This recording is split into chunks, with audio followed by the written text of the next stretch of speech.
Now, the American President Donald Trump's envoys are to meet with the Ukrainian negotiator for a third time in a span of 2 weeks to press forth his plan to try and end the war in Ukraine. According to the US officials, Steve Witkoff and Jared Kushner will meet with Rustem Umerov in the Miami area for dinner. And the gathering, which will be closed to the press, comes just 2 days after the duo had met with Russian President Vladimir Putin for 5 extended hours in Moscow. The Ukrainian President Volodymyr Zelensky, in a late-night address, said that the task on hand is to obtain complete information about what is being said in Russia.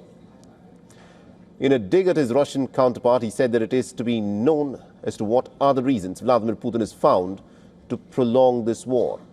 Now, Volodymyr Zelensky has also added that Ukraine is prepared for any possible developments. When questioned by reporters on whether Witkoff and Kushner could get a sense of what Vladimir Putin genuinely wants, Trump said that he wants to end the war.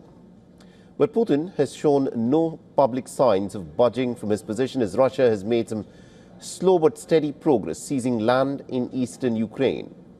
Now, Putin previously had warned the Ukrainian troops must withdraw from the Donbas region or Russia will seize it, rejecting any compromise to bring about an end to the war.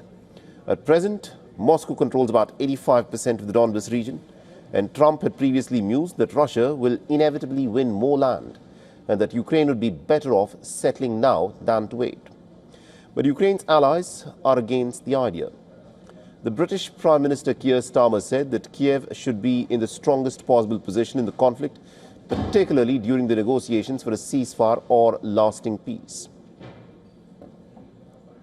We have to remember that, so far as Europe is concerned, that the one aggressor in Ukraine, and that is Putin.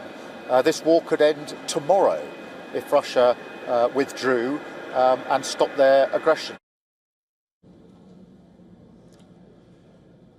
German Chancellor Friedrich Merz has also rejected the US plan to pay out Russian frozen assets in the EU to the United States. He said that this money must actually go to Ukraine.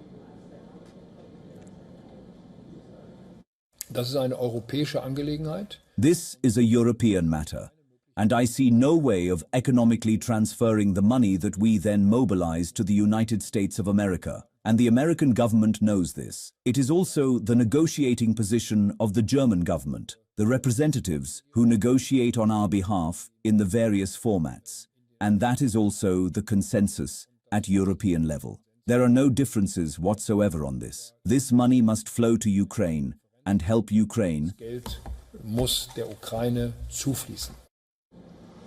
And also on the diplomatic front, Turkey, a key broker, has summoned envoys from both Ukraine and Russia after Kyiv claimed drone attacks on Russian-linked tankers in the Black Sea.